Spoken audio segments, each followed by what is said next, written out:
সুপ্রভাত। রবিবার মানেই বাইরে কাজ করা মানুষদের কাছে দেরিতে ঘুম থেকে ওঠা, দুপুরে জমিয়ে খাওয়া দাওয়া করা। নমস্কার, আজকেও আমি আপনাদের কাছে একটা ব্যস্ত সকালের নতুন ভিডিও নিয়ে হাজির হয়েছি। আমি যেহেতু একজন হাউসওয়াইফ, তাই আমার কাছে রবিবারের সকালটাও অন্যান্য দিনের সকালের মতোই হাজার ব্যস্ততা নিয়ে শুরু। আমার কাছে রবিবারও যা অন্যান্য দিনও একই ব্যাপার। আজকে যেহেতু বাড়িতে সবাই রয়েছে, তাই ভেবেছি সবার ব্রেকফাস্ট কিন্তু একই হবে। আজকে সবাই একসাথে খাবার খাবো। আমি প্রথমে কুকারে আলু সেদ্ধ হতে দিয়েছি, আর সাথে আমার ফুদ্দু সোনামণির জন্য চাল, গম ও মসুর সেদ্ধ হতে দিচ্ছি। এই সেদ্ধ আলু দিয়েই কিন্তু আজকে আমি আলুর পরোটা বানাবো। আলুর পরোটা বানানোর জন্য প্রথমে আমি পেঁয়াজকে কুচি করে নিয়েছি। আপনারা কিন্তু পছন্দ মতো একটা সাইজের পেঁয়াজ নিলেই কিন্তু যথেষ্ট।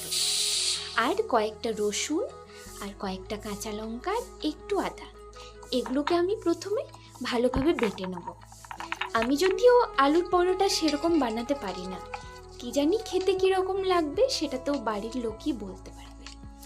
এদিকে আমার কিন্তু প্রেসার কুকারে সিটি দিয়ে দিয়েছে, আলুও সেদ্ধ হয়েছে। সেদ্ধ আলুর খোসা ছাড়িয়ে নিয়েছি, আর সোনামণির খাবারটাও আমি আলাদা করে নিয়েছি। একটু ঠান্ডা হয়ে গেলে ওকে আমি খাইয়ে দেব। প্রথমে কড়াইতে তেল দিয়ে আর তাতে শুকনো লঙ্কা ফোড়ন দিতে হবে। তেল গরম হয়ে এলে তাতে শুকনো লঙ্কা ফোড়ন দিয়েছি, আর সাথে পেঁয়াজ কুচিটা ভেজে নিয়েছি। পেঁয়াজ কুচি কিন্তু একটু লাল লাল ভাজা হয়ে এলে তাতে বেটে রাখা আদা, রসুন আর কাঁচা লঙ্কা বাটা আর একটু গুঁড়ো মশলা ছড়িয়ে দিয়ে তার মধ্যে সেদ্ধ আলু দিয়ে আর বেশ কিছুক্ষণ শুকনো করে নাড়াচাড়া করতে হবে। সাথে দিতে হবে স্বাদ মতো নুন। আর এদিকে আমি আটার একটা ডো তৈরি করে নিয়েছি, এটাকে 15 মিনিট মতো ভিজতে দিয়েছি। আর সেই ফাঁকে আমার সোনামণিকে আমি খাইয়ে দিচ্ছি।